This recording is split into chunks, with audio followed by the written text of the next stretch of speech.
Chummy copy, available on floppy, and the proofreading is sloppy. It's June 1992, and this is Yesterday. An exciting time, mid-1992. The 16-bit era is established as its last famous participant, the Super Nintendo, is just being launched in the UK. The 16-bit computers are as good as they'll ever be. And even as we think this, the first glimmers of the multimedia future are being seen as the Mega CD prepares for its English language debut, and Sony are working with Nintendo on a CD add-on and standalone machine. We're finally starting to leave the 8-bit computers behind. Perfect time to launch a new CPC Games magazine, I'd say. Which is why no one has ever trusted me to make decisions about magazines. But someone did trust HHL Publishing and editor Pat Kelly to do that, as CPC Attack makes its debut. That, perhaps obviously, is not the full story, because if you want to trace a legacy, it goes back a long way. If you talk to CPC owners, they're going to name two magazines. Future's Amstrad Action, the daddy of the bunch and the one whose approach would have been better served if they'd called it Amstrad Format. AA, though, was Future's first ever magazine, predating the naming convention, and it launched the company, making the disrespect they gave its passing in 1995 somewhat galling. The other is Amstrad Computer User, one of the very first officially licensed computer titles. Beginning right back in August 1984 as CPC 464 User, it got its long-term title when newer models of the computer started appearing. It gave a nod to games, but it was fundamentally a magazine for the serious things Amstrad wanted you to use a CPC for, published in-house at Amsoft, at least initially. Late 1986, the title is spun off under license to Avrolite. Weirdly spends 3 months being published by Focus magazines in 1989 before reverting to Avrolite, then after some corporate buyout shenanigans by MCM from the middle of 1990. The relevance comes with its last issue, the 90th. The masthead has changed to HHL Publishing, which clearly happened quickly because this issue lists the same address and was made by the same staff. HHL clearly didn't want ACU itself though, because they immediately set about not paying Amstrad and relaunching it as a games-focused magazine, CPC Attack, in June 1992, with an almost entirely new staff lineup and new office address. The cover gives the impression that the serious business history of the magazine was long gone, presumably assuming those people had now moved on to Amigas and such.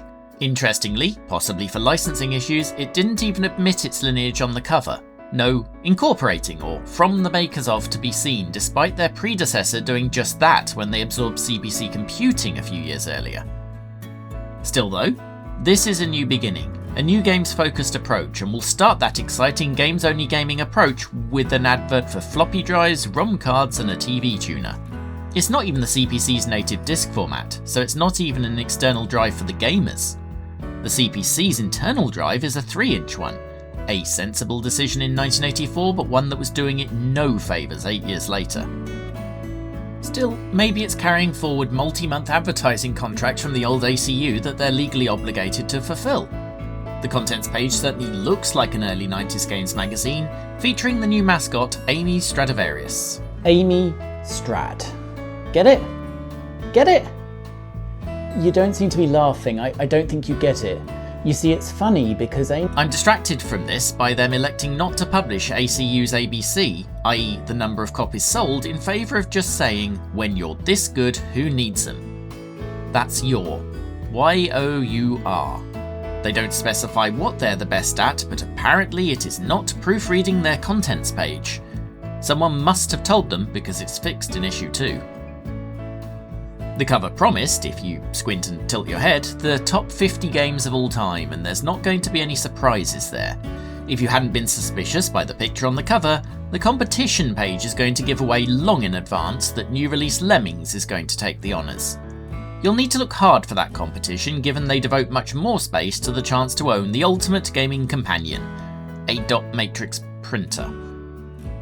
And so what say you of games news for the many exciting games coming out for exciting 1992 games computer, the Amstrad CPC, and covered in New Games magazine for games, CPC Attack? Well, it's Probase Plus, a real-time strategy game from no hang on, it's a professional database package. A database package distributed on a used disk with a photocopied manual. That's disappointing for several reasons. So how about Psychocia's reduced the price of their SL92 printer to £280, but it now has 7 new fonts and has been upgraded to the SL92 Plus, which is going to confuse the CPC owners who think Plus means cartridge slot. And also there's the story about the Star LC24, which is another printer. What is it with this magazine and printers? So far that's all they can talk about. Is this what the kids were into in 1992? Did they all swap track-to-feed paper in the playground and talk about how their new one had 10 low-quality fonts? Yeah mate, but my one does italics. Star are apparently really excited about this printer. Not as excited as CPC Attack, apparently. But this isn't the interesting bit in the news section, and neither really is the CPC. The beauty of magazines, as we often mention on this show, is that they're a primary source that hasn't been edited by a Wikipedia editor with a grudge. If it's in here, and was accurate at the time, it's going to be a true reflection of events. Which is what makes this story great. In association with ChartTrack, CPC Attack have posted some comprehensive data on software sales. So this will tell us, absent any bias of anyone's YouTube, or American-based global encyclopedia substitute that thinks this is a Genesis, what was going on in mid-1992. Let's deal with the 8-bits first. The premise of CPC Attack posting this is because they claim the CPC market is as strong as ever, with an overall game software sales share of 7%. This is made up of a 7.1% share of full price and a 10.2% share of the budget market. Maths people? Yeah, that's impossible. The reason for it is the overall share is all games, including consoles, and both sub-figures are just computers. CPC Attack's bullishness here hides that of the 3 8-bits still selling enough to get their games on the chart, the CPC is a distant 3rd place in all categories. The Spectrum is at 14%, a smidge over double the CPC. Against the by then all-conquering C64, it's even worse, with that machine damn near doubling the sales again. As a Spectrum kid, I knew the C64 lasted longer, but I didn't realise the gap was this big, this late on. It means that despite owning 2 of the 3 formats, Amstrad is still losing to Commodore in the 8-bit battle by this point. In budget software, clearly the big market for the 8-bits by 1992, the difference is perhaps even more stark. The 64 and Spectrum are at 1 and 2 overall, but the CPC only 4th. That 3rd place, predictably, belongs to the Amiga. And we should deal with that. Recently, this channel did a 2-parter of sorts, looking at how the ST dominated the early years of its battle with the Amiga, and then how this changed as the 90s begun. 2 years later, the transfer is complete. Mid-92 is probably the Amiga's peak, just before the lukewarm upgrade that was the 1200 began a downward spiral. Which, if we add the 16 bits into the full price battle, is rather illustrated. The Amiga rules with only its 8-bit older sister for company. The ST is under 1/3 the sales already, and we already know that'd be a much larger gap in another year. Even the Spectrum is able to nibble at its heels, albeit we assume with a lower unit price. For its part, the CPC is nowhere, which would be a worry if you had, for instance, just launched a CPC Games magazine. Worse for the ST is that its budget sales are a lot closer to the Amiga, although behind all the 8-bits. This means that ST owners are already not buying, or not able to find to buy, full-price ST software. The ST's overall share of the software market is the exact same 7% the CPC has. I mentioned not being able to find software to buy, because that's the, as the kids say, cope CPC Attack is following for their machine, crowing over matching the ST and suggesting the only reason support will fall is that shops won't stock games. They seem to be confused that CPC games selling for £4 are less valuable to shops than £30 to £40 Sega games, although we'll get back to that in a minute. They think shops are trying to force customers to more expensive options, successfully completing the first module of the Open University How to Run a Shop course. Much like SD Format would a year later, they complain that programmers are being enticed to work on console games by being offered money. The bastards. What also strikes me is just how niche the PC games market is in mid-1992. We're still a year away from there being a dedicated PC gaming magazine, and this is why. It's not a surprise, PCs were a multi-thousand-pound purchase at this point, and that's in 1990s money. You generally only had one if a parent had one for work-related purposes. This probably accounts for the PC's relatively better share of full-price titles. In any case, this was going to start rapidly changing, and the PC would essentially be the last computer-based format on which game sales were a thing, with all due respect to my Mac-owning friends and the crumbs they eat from the Windows table. So there's your full table of the computers for both full and budget price range, and we move to looking at the overall table which adds the consoles in.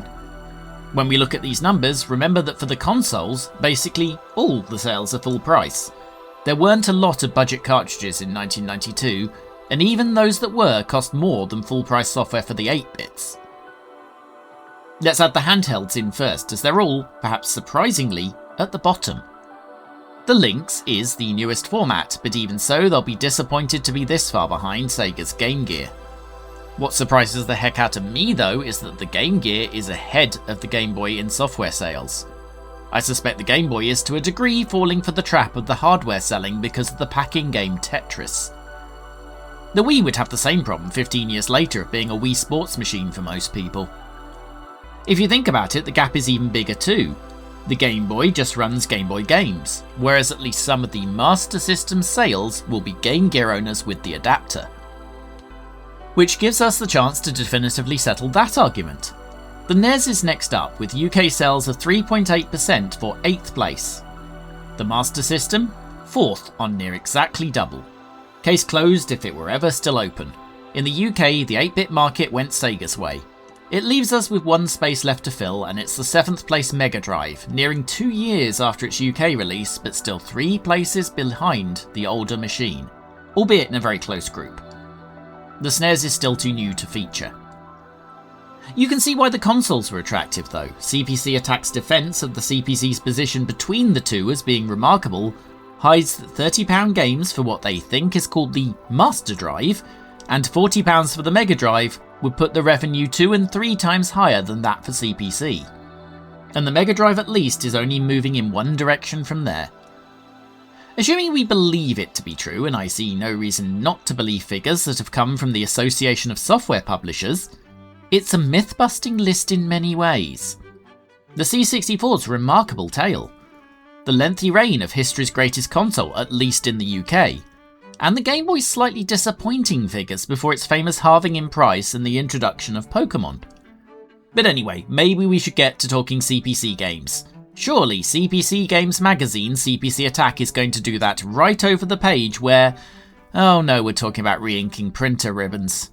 This is bordering on a fetish at this point. Thankfully, the game's news is given pride of place in the CPC Games Magazine in a corner of page 9, just under an advert for a freelance technical writer who, despite being freelance, has to come into the office on a daily basis. Lemmings is the big release for CPC, a year after it first appeared on Amiga. We'll deal with that on page 20 though. Elsewhere, the other big release is a budget one from Codemasters, Striker, or Shrieker if you believe this well-edited magazine. The USP of this otherwise barely interesting Switchblade clone is that the devs used a long-discovered trick on Plus machines to access the clever extra hardware reserved for cartridge games. It sounds impressive, but as far as I can tell from Amstrad Action going nutso over it in a multi-page feature, the difference appears to entirely boil down to a gradient-coloured background. It was so successful no one ever bothered doing it again. So let's skip forward to the first actual editorial content of this exciting new CPC Games magazine for CPC Games players who want to know about games. And you know, if I'm going to these ever-increasing hourly lengths in a script, the one thing it's not about... You're thinking it's going to be about printers, aren't you? And amazingly, it's not. It's even about games. Games for Sega and Nintendo consoles, in fact. The first thing CPC Attack want to tell you is basically... please abandon your CPC. I can't begin to imagine what they're thinking here. The publisher doesn't even appear to have had any console magazines. The only 2 titles that come back doing cursory searches for them are this very magazine and a book called Healthy Living the Vegetarian Way, which has somehow become part of the Welcome collection. You don't need the details here. SNES new and exciting but expensive. Mega Drive, arcade fun. The Master System is cheap and cheerful with, Sega thinks, 3 to 4 years left, which is about right as it turns out. The NES at £80 with Mario 3, possibly the best value in gaming at the time, which is hard to argue with. But if this is what you need, you've already bought a copy of Mean Machines, so let's move on. And now finally on to the no, it's an advert for a word processor and database software provider. Although the owner of this company fancies themselves a writer, and what we get is an early example of what Cheap Show referred to as chummy copy. Namely, when your smoothie or whatever decides it needs to be your friend. You know the kind of thing. Hello fellow kids, if you want to talk about oranges or just rap, then hit us up at One Serious Business Court. And remember, we only put fruit in our drinks because additives are for maths teachers, not cool dudes like us, am I right? We're owned by Coca-Cola. This isn't that bad, but finds the need to recount the entire account history of Mr. L of Australia, who has apparently bought new versions of the product 4 times in 3 years. Brunning seemed to think this is a good thing. Me? I think I'd wait until they actually finally finish the bloody thing. Speaking of failed attempts to sound down with the kids, we finally get to the top 50 CPC games on the next page, where the absolute best of the best 95% plus games get the Bogus Award. That's not what bogus means. That's not what bogus has ever meant. Even before Bill and Ted reminded the world of this the previous year, the word had existed for centuries, meaning fake or not legitimate. And I know they're trying to feed off those movies because the slightly less good award is the Excellent Award. Ironically, a perfect description of their use of the word bogus is bogus. Again, it seems someone told them. The Excellent Award persists right until their last issue. The Bogus Award is never seen again. Speaking of which, they do the Your thing again on the next page, introducing the CPC version of Lemmings. This magazine has 2 sub-editors. Innovatively, their top 50 countdown is a count up, so we already know they think Lemmings, coincidentally released this month, is immediately the best CPC game of all time. I'll skip ahead a little and reveal this magazine is going to review exactly no games that are not in this top 50, so they were going to have to fit Lemmings in there somewhere either way. Which means we're doing something we don't normally do and reading the review before trying the game, because it's mostly unavoidable. I noticed 2 things immediately though. 98% is totally bogus, in the excellent sense, i.e. the bogus one. I've confused myself now. I also note they claim Lemmings only has a difficulty of 5 out of 10, which feels like something you might want to debate in the comments. For me it's tricky because like any puzzle game, the difficulty of Lemmings is mostly in the solving, not the doing. Or should be, because while it was possible to get a mouse for the CPC, this game won't use it. Lemmings isn't going to need a lot of introduction here, right? If you're somehow too young to know it, let me put it this way. You like Grand Theft Auto, right? You're about to convince your parents to spend £100 on 18-rated game GTA 6, right? Well, this is what the original creator of that game did first. A cute puzzle game where the idiot lemmings will just keep walking, and you can give them jobs like digging, blocking and bridge building to make sure as many as possible get to the exit. That explanation done, you'll have noticed this CPC version is broadly working. The cursor attempts a measure of acceleration, moving slowly at first and then speeding up, which, as is traditional with these things, seems to read my mind, so it does this at the worst possible moment.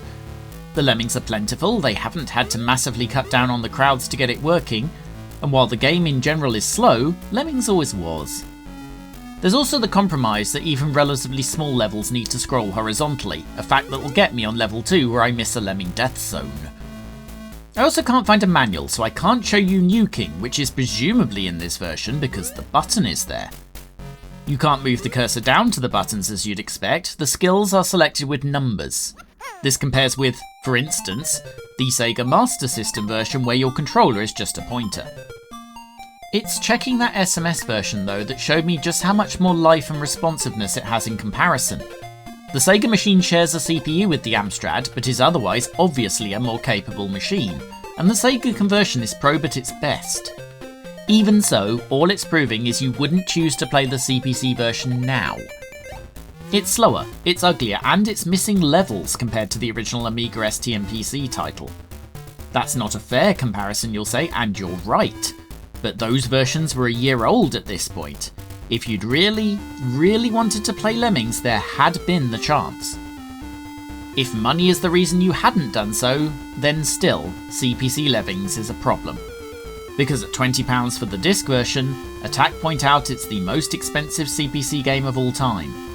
I also know it's a sign of the time, especially from a single format magazine that somehow covered a bunch of other machines, but they spend a lot of the review making what are, quite frankly, excuses for the CPC version. It's the most expensive game ever to be released for the CPC, but would you prefer for it not to be launched at all? Who knows? If this sells really well, there could be more bogus games to follow. I don't like that this game storms in on issue 1 of a new magazine and is immediately crowned the best of all time despite having obvious glaring flaws. I do though have to note they weren't alone. The CPC version was also reviewed by Amstrad Action, who took a pop at a rival magazine, claiming it had 80 levels. A claim I cannot find in CPC Attack, the only rival magazine. More to the point, they gave it 97%, just one less than CPC Attack, the second highest score they would ever give. It did though get entirely omitted a couple of years later from their all-time top games feature. That was put together by our old C64 racing game friend Claire, who was nowhere near an Amstrad at the time of the Lemmings release. Nonetheless, we're starting a trend here. A lot of the top games in CPC Attack's lists are downports from the 16-bits and generally better on them. For instance, number 2 is the original Prince of Persia, a game which has been released on everything ever. By the time of this issue of CPC Attack, it was available on 17 distinct formats, and that excludes the Spectrum and C64, neither of which saw it during the machine's commercial lifetimes. And thus, while this isn't the best version of Persia, it has no 8-bit computer competition. The CPC version of Lemmings hasn't enough reviews to earn a Moby Games rank, and in its absence, this is number 1.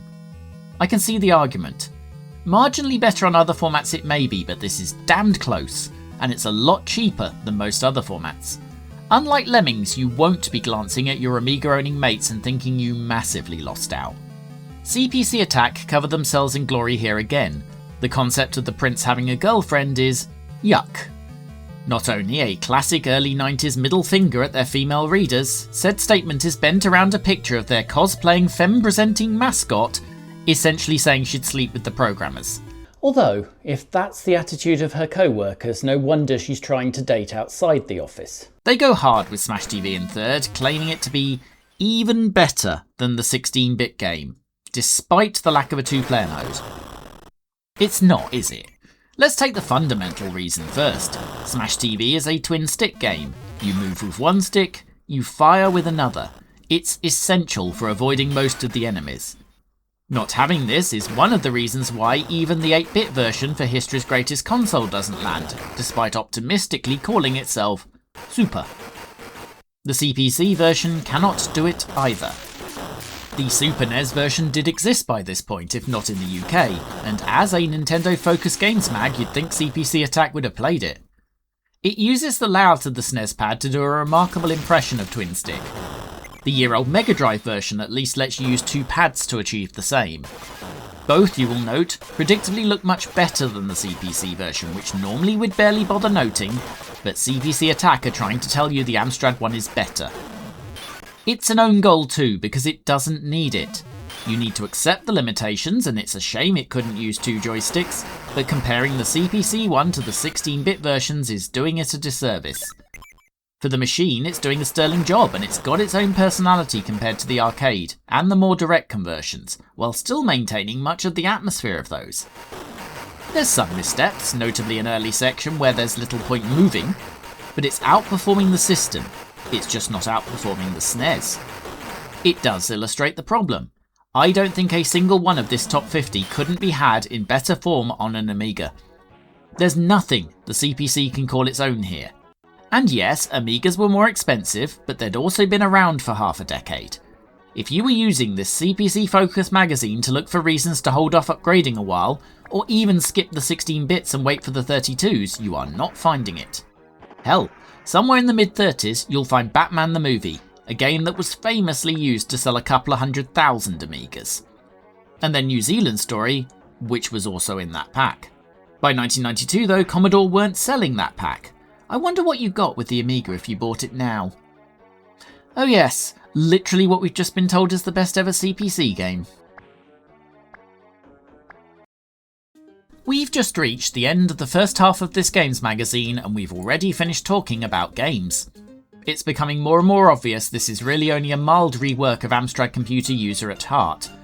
Proof if proof be needed, the last ACU starts with an advert for printers and has a printer story prominent in the news. Checking this prompts us to notice the story about the name swap. It doesn't push CPC Attack as a games magazine, calling it more for the specialist informed reader. How many of those want a character called Amy Strad and Girls Are Yucky Editorial is rather beyond me. You sense there's a battle going on internally. The design of CPC Attack is comical, in that it looks like a comic. It's very much in the vein of Meme Machines in presentation, but it's still basically the same magazine in content. The last ACU spends 12 of its 68 pages reviewing new CPC games, so it's certainly not excluding them.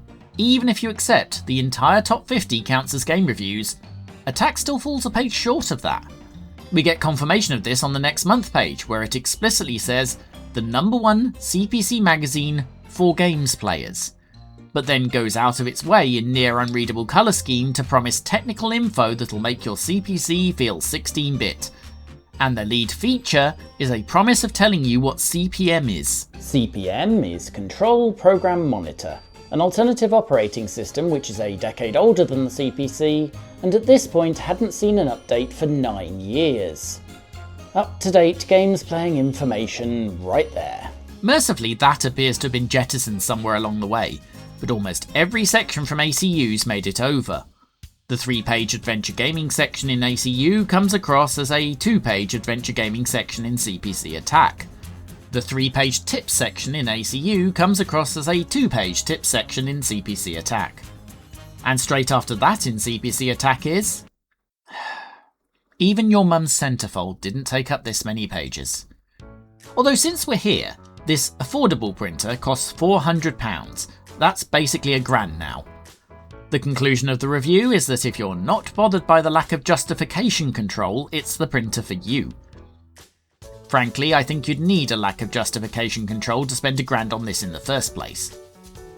We did a top 50 games, so why not a top 50 printers? I'm barely even joking.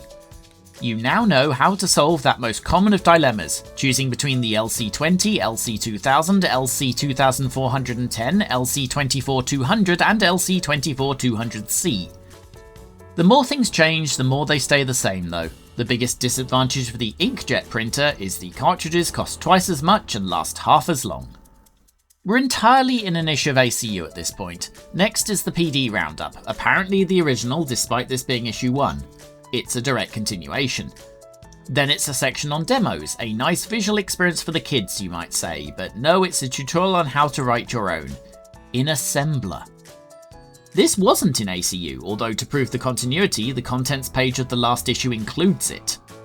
Those pages are occupied by a couple of type-ins for utilities in a section called 10-liners, which as a concept is a repeat from its correct appearance 40 pages earlier.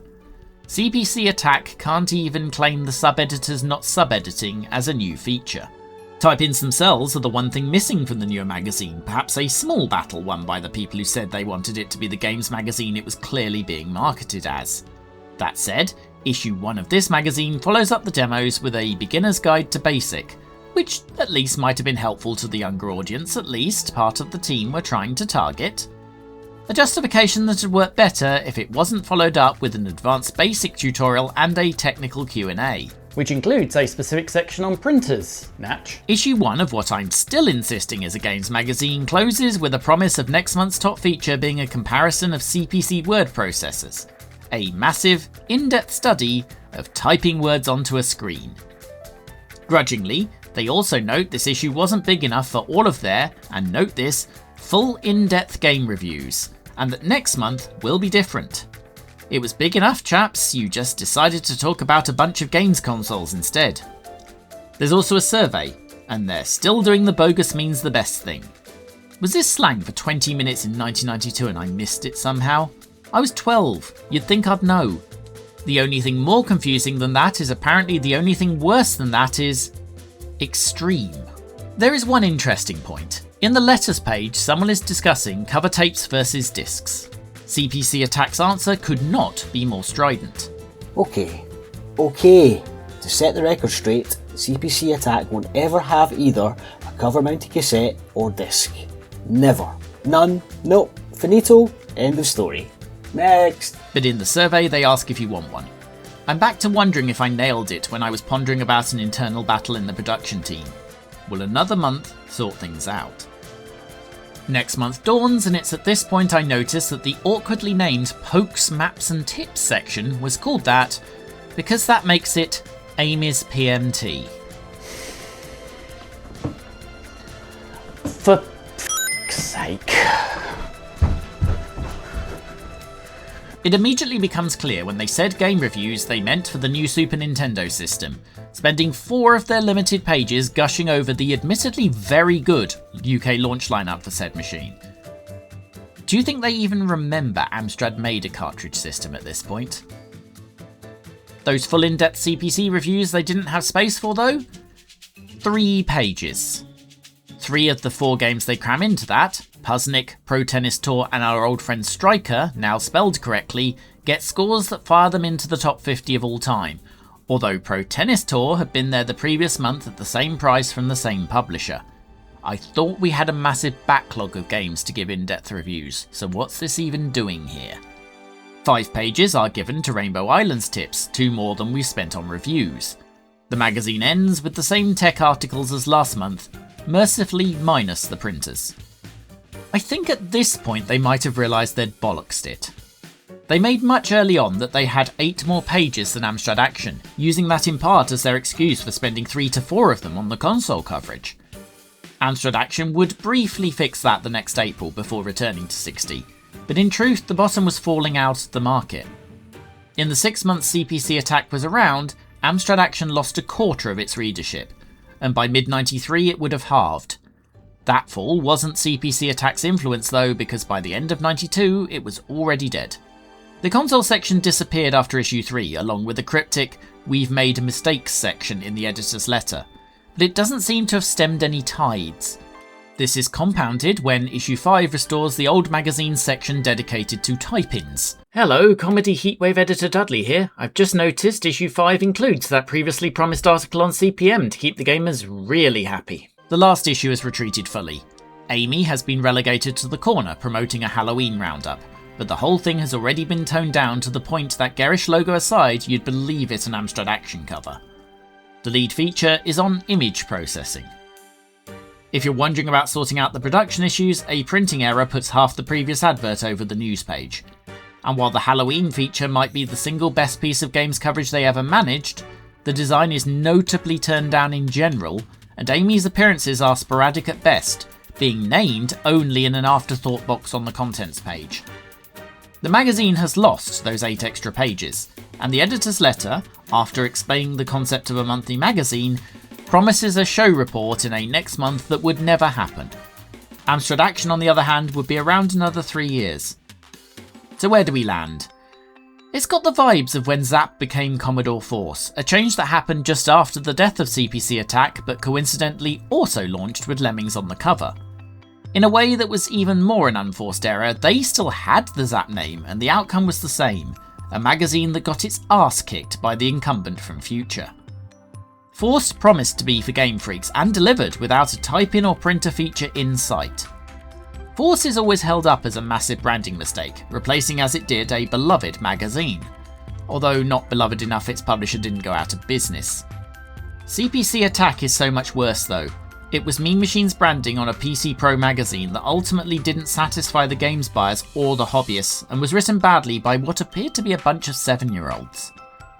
Amstrad Action was always the better magazine, but Computer User never deserved this.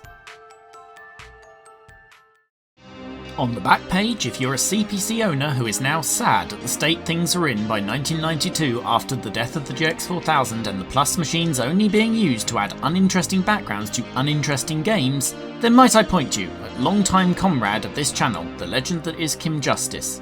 because recently she released a video on the GX 4000 mounting a defence of a console that deserved more, and we highly recommend it.